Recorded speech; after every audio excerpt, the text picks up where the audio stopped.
Seja bem-vindo ao canal. Agora nós vamos ver o que tem a ver cultura dominante com hegemonia cultural e com sistemas centralizados. E também o que tem a ver contracultura com contra-hegemonia e sistemas descentralizados. Esse aqui é um assunto mais avançado, então se você quer pegar uma visão mais avançada, se liga nas ideias. Isso aqui é para você pegar a visão de como que você vai fazer a engenharia social contra o sistema dominante da sociedade e contra os padrões do lugar onde você está. E para isso, vamos abordar primeiro cultura dominante. A cultura dominante é o espaço institucional, estratégico, totalizador e dominante daqueles que detêm os meios de produção cultural. Por exemplo, o aparato do Estado e os governos, as grandes empresas internacionais e nacionais, as empresas tradicionais de meios de comunicação e de mídia e as celebridades. E que a verdade seja dita, a cultura dominante é isso daí que você vê na televisão.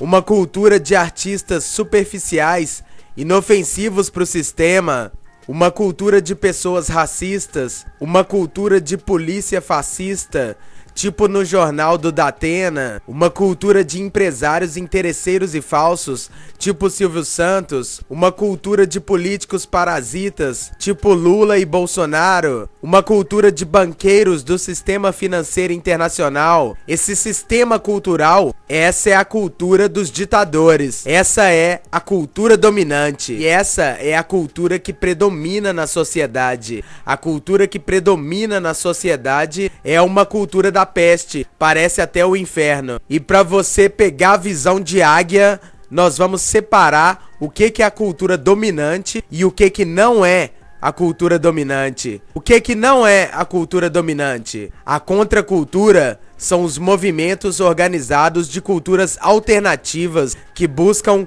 contestar os valores da cultura dominante e transformar a sociedade inteira, ou então fazer mudanças pessoais em uma pessoa ou em um grupo, com os objetivos de fazer a substituição dos valores da forma dominante por novos padrões e novos valores da forma alternativa. O objetivo é substituir os valores e padrões dominantes centralizados por novos valores e novos padrões descentralizados. Bom, eu expliquei pra você de forma básica o que é a cultura dominante e o que são os movimentos da contracultura. Só que pra uma pessoa mais normal do padrão da sociedade chegar até o nível de mentalidade de um cara da contracultura, primeiro essa pessoa vai ter que sair da lavagem cerebral que é feita pela hegemonia cultural. Sabe essa Matrix que eles falam que existe na internet? Então, hegemonia cultural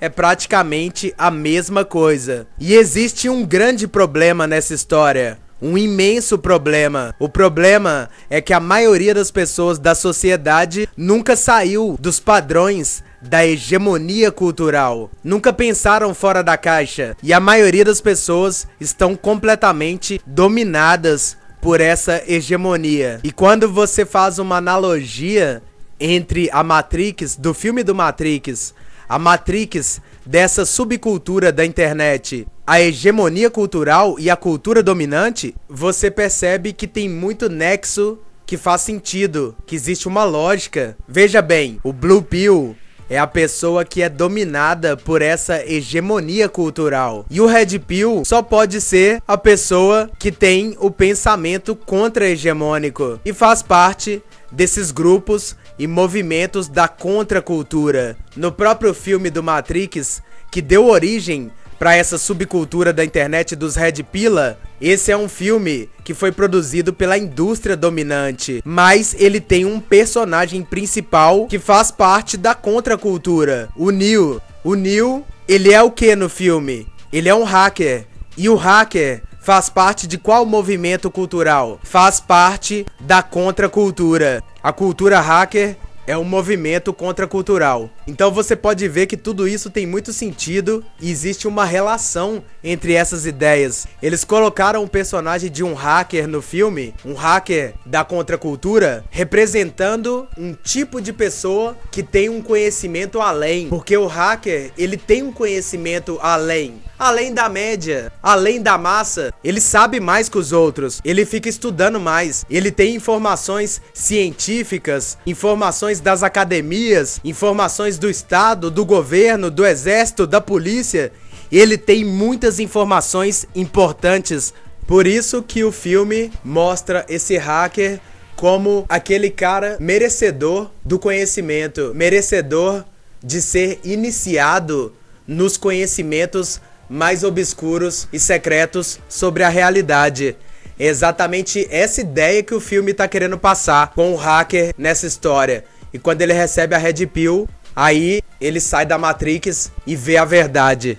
E tudo isso tem relação com o que eu tô falando. Quando você toma a sua Red Pill, você deixa de pensar com o pensamento tradicional da hegemonia cultural dominante e começa a pensar como um hacker. Você começa a hackear os padrões da sociedade e ter um comportamento baseado nos padrões do pensamento contra-hegemônico. Isso que eu tô falando é uma coisa muito radical pra você fazer na sociedade, e é por isso que o hacker é um cara muito radical. Todos os caras da contracultura são radicais. Todos os caras do pensamento contra-hegemônico, os intelectuais da contra-hegemonia, têm um pensamento extremamente radical. Radical porque ele vai fazer o radicalismo com relação aos valores dominantes da sociedade. Isso não é uma coisa fácil de se fazer, não é uma coisa simples, é uma coisa muito complexa, muito complicada e envolve questões muito pesadas de poder e dominação.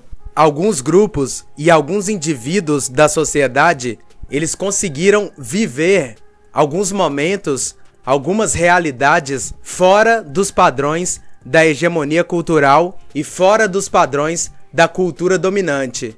Alguns nomes que eu posso falar pra você da contracultura são Jimi Hendrix e Sid Vicious, por exemplo. Eles morreram de forma trágica, mas ninguém pode negar que eles criaram a própria cultura deles, que é totalmente fora dos padrões da cultura dominante. E agora eu vou citar pra você um intelectual do pensamento contra-hegemônico que foi contra a hegemonia cultural do país, do lugar onde ele morava, de forma extremamente radical e pesada. Esse intelectual do pensamento contra-hegemonia ficou conhecido mundialmente e o seu nome é Nietzsche. Pesquisa a história desses caras, tenta entender o que eles fizeram. Então, para você ter um estilo de vida e para você viver algumas realidades fora dos padrões da hegemonia cultural e da cultura dominante, você tem que ser um cara lendário, você tem que ser uma lenda, você tem que ser um cara épico, você tem que ser tipo um Jimi Hendrix,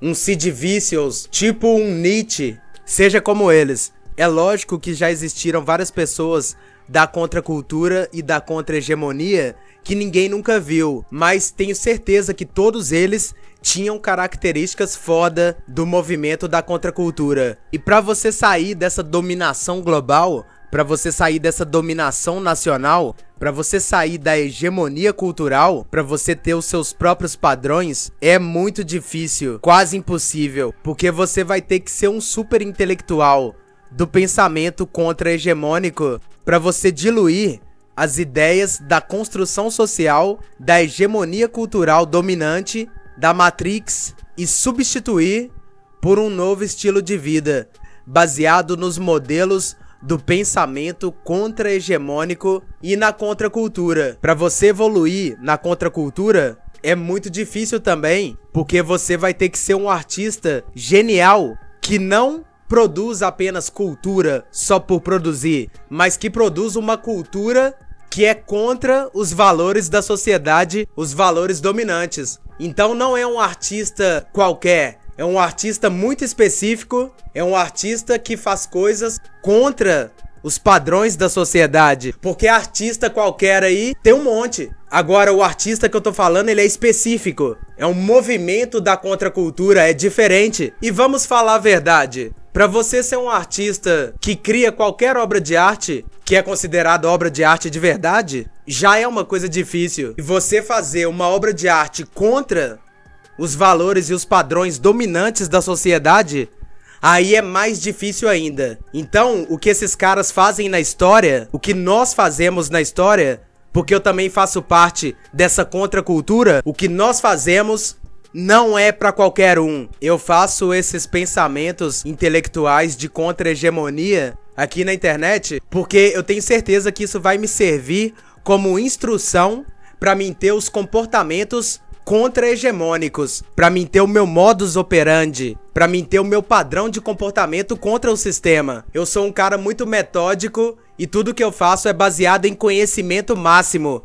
Tudo que eu faço tem que ser conhecimento científico, nada de besteiras. Então esse aqui é o meu método para você fazer essa super engenharia social na sociedade através desses modos que eu especifiquei para você aqui. E para você sair da cultura dominante e entrar na contracultura com a sua própria cultura, você tem que ser no mínimo um dos caras mais geniais de todos do planeta.